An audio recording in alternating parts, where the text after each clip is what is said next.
Siapa yang mengasihi Tuhan, dia mematuhi Tuhan, dan perintah Tuhan itu tidak berat.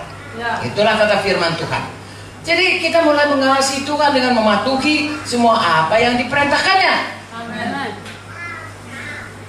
Haleluya. Dan kita juga mulai mengasihi sesama kita. Karena Tuhan menaruh di dalam hati kita rohnya, dan bersama dengan rohnya, Roma 5 ayat 5 berkata, Tuhan menaruh juga kasihnya dalam hati kita. Jadi sesudah kita lahir baru, kita mampu, mampu berubah, sehingga hidup kita ini hari makin hari bekerja Tuhan dalam kita. Sepanjang kita mematuhi firman Tuhan. Kalau dulu saudaraku, mula-mula saya selamat, saya membaca firman Tuhan ini, saya heran. Karena sebelum saya selamat, saya berpikir begitu banyak persoalan dunia ini yang tidak ada jalan keluarnya. Apakah sebenarnya maksudnya? Tapi sesudah saya selamat, saya baca firman Tuhan ini, saya tahu bahwasanya Tuhanlah jawaban dalam hidup ini. Persoalan apapun sebenarnya dalam hidup kita, Tuhan memberikan jalan keluar. Karena untuk itulah Tuhan memberikan firman-Nya, supaya kita mengerti bagaimana berjalan dalam hidup ini. Sehingga kita lihat saudaraku, gampang saja. Kalau kita ini seperti dalam Yohanes 15, kalau kita ini carang, kita diumpamakan carang, melekat pada batang, maka akan mengalirlah semua zat-zat dari batang itu ke carang sehingga keluar buahnya. Itulah hidup kita. Kita melekat kepada Tuhan, kita patuh kepada Tuhan, kita percaya kepada Tuhan, kita mau menjadi pelaku firman, kita nggak mau lagi saudaraku hidup dalam manusia lama. Maka akan kita lihat zat-zat atau roh Tuhan, atau kehidupan Tuhan, atau kodrat Tuhan itu mulai keluar dalam hidup kita.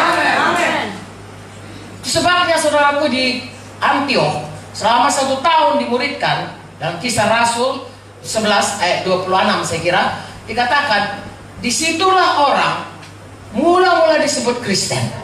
Sudah 1 tahun diajari, orang-orang berkata, Antioch itu bukan kota Yerusalem, bukan kota orang Yahudi. Saudaraku sudah mulai keluar dari Yahudi. Orang-orang berkata, inilah dia, orang-orang yang seperti Kristus, orang-orang yang seperti Yesus, namanya Kristen. Jadi saya dan saudara, kalau menyandang nama Kristen, haruslah kita memancarkan keluar kehidupan Tuhan Yesus. Haleluya. Jadi kita melihat, saya dan saudara, kalau kita bersungguh-sungguh hati mau sampai pada rencana Tuhan dalam hidup kita, harus melihat sendiri hidup kita itu tiap hari berubah. Paling tidak, karena kita punya schedule, tiap orang kita baca schedule, maka tiap hari kita berubah. Tiap minggu kita kebaktian, tiap minggu kita berubah. Tiap KKS kita diajari, tiap hari KKS kita berubah.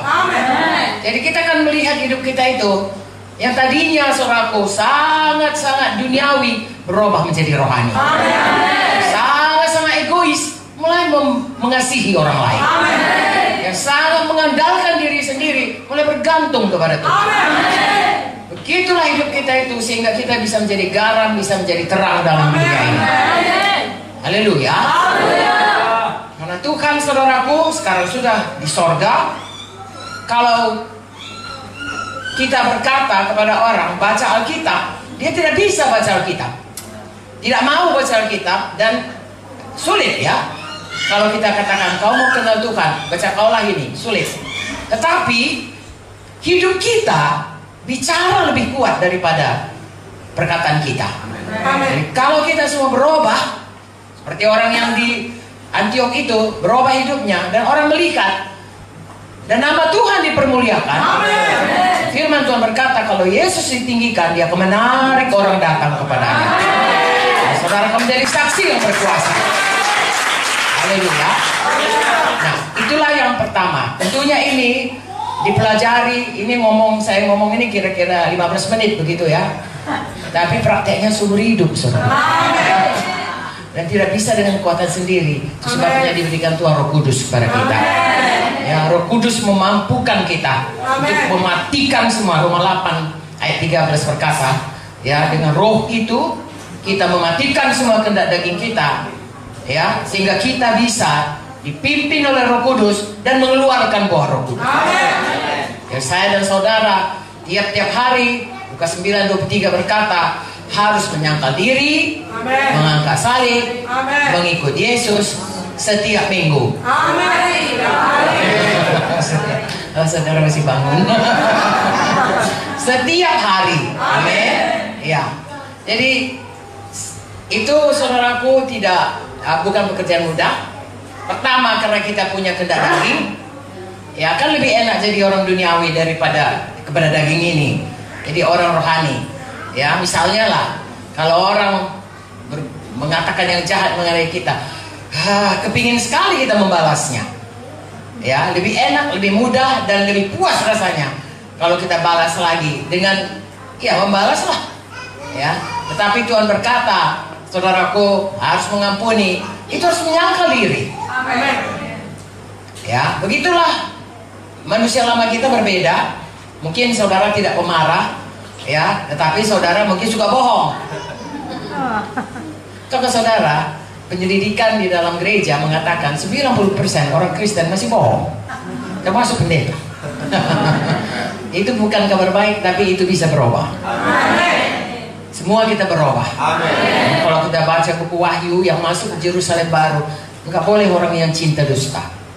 Ya, buang itu saudaraku. Ya, Tuhan kita nggak pernah bohong kepada kita. Kalau bisa bayangkan kalau Tuhan bisa bohong, kita bingung ya, kali ini Tuhan mau dengar nggak ya? Apa ya kali ini apa lain kali? Apalagi kalau pendeta pun berbohong. Orang berpikir khotbahnya yang itu kali ini bohong apa enggak ya? Iya kan?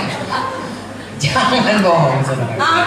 Ya, sebagai anak Tuhan saudaraku, biar kita jadi terang, jadi garam. Orang harusnya orang berkata dia anak Tuhan, kita bisa percaya padanya. Bos kita bisa percaya pada kita. Anak buah kita bisa percaya pada kita. Haleluya.